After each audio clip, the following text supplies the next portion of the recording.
A new system has been released in Trickcal to make both your artifact cards and your rune cards even stronger, while adding the shiny look to them that you can see on my Dragonlight sword and on my Xion Black Cape. So let's talk a little bit about the system of welding and what items you should prioritize on the new shop.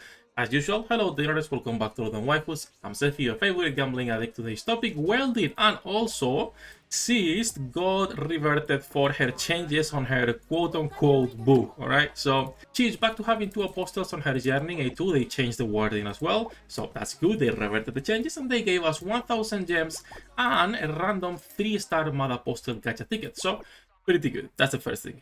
The second is actually going to be the topic of this video, which is welding. So what is welding? You can take any of your cards that are 5 stars, important, max out, and you will be able to click this welding button to increase their stats, right? And it's a decent stats.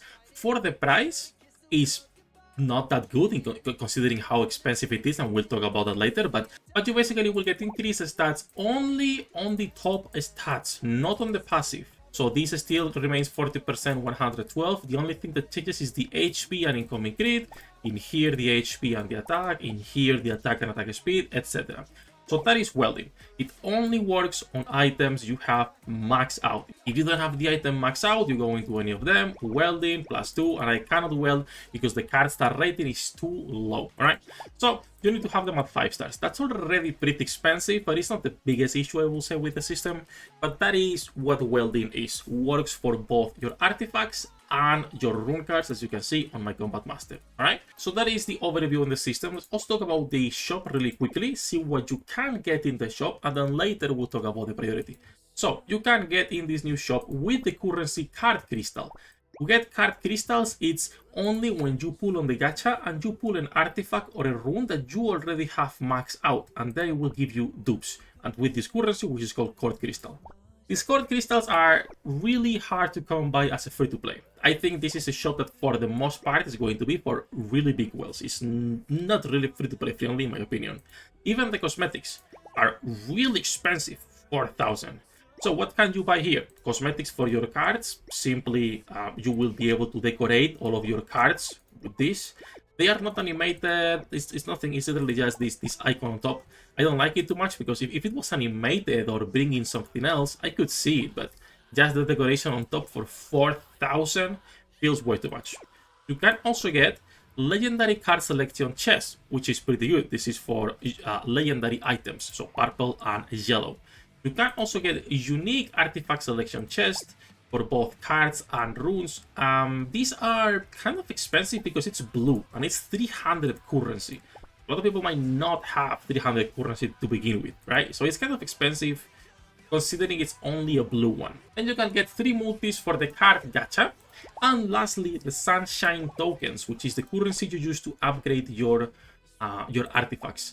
You need 36 for a unique item, or a legendary one, right? Sorry.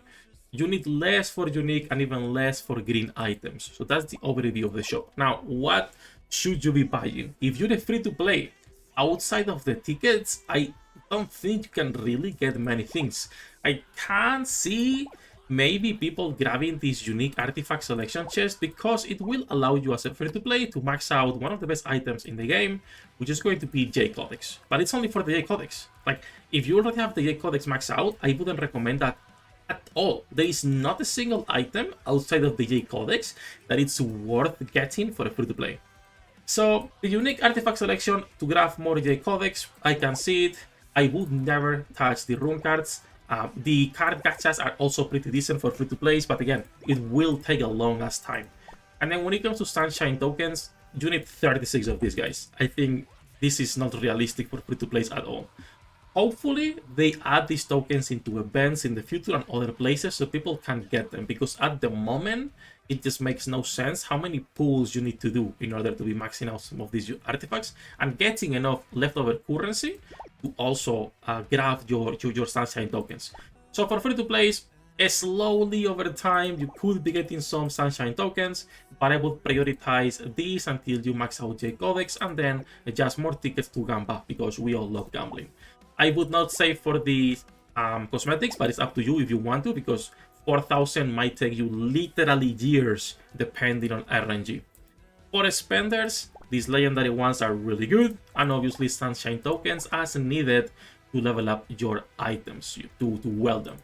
So that's for the priority on the shop. Now, what items should I be welding? What is the priority in that case? And let me open the website. If you guys go to the tier list and you open any of the artifacts or rune sections, you will have a welding priority button here on top that you can click, and it's going to tell you what items are worth welding. At the moment, there is two ways you can go about this. What we are recommending on the website, which is purely offensive items and only the best ones in the game. So the Dragonlight Sword, the Shion Black Cape. You could be doing, which I'm going to be doing personally, the Battle Yellow card is also a pretty good item. You can be welding. So only the items that are really strong, right? The Battle card right there. I also got the J Codex up because it's one of the best items in the game as well, like I was saying earlier. Only those items. I wouldn't recommend at all on any situation defensive items or items for more survivability or for defense or for heals. Like on any situation, I can't recommend those items, or even SP items, because the SP it's on the passive, it's not on the stats, and you only increase the stats when you are doing this. So I would only do it for those really good items that are offensive, and the same thing applies for rune cards. The only two items maybe I can recommend is going to be Combat Master because of the extra attack, it goes to 40%, or the Alice Fake Magic. But even the Alice Fake Magic feels like not enough because of 3.9. Now, rune card scaling is different, so for a lot of wells it's gonna be worth grabbing it on these items here. But as you can see, for 6 tokens you're getting 0.7% and 0.9, and those 6 tokens, most free-to-play players might not have 600 card crystals. So it's really bad on that sense, but long term, this welding system is going to be increasing the gap between free-to-plays and spenders when it comes to Dimensional Clash, Elias Frontier, and all of those game modes. That said, that's basically the welding priority at the moment, only offensive items, and even then it feels omega expensive. Same thing on your runes, you can click on welding priority, and you'll see that it's only Combat Master right now that it's highlighted. So those are the only items I can recommend at the moment. Nothing else has changed on the website. I have to update a couple of the old guides when it comes to recommended teams and whatnot. I'll do that this week. But that's everything for this one. As usual, any questions you guys might have, feel free to leave a comment down below and I'll be answering them. We are live every single day. Links in the description. Good luck with your pool, and I'll see you on the next one.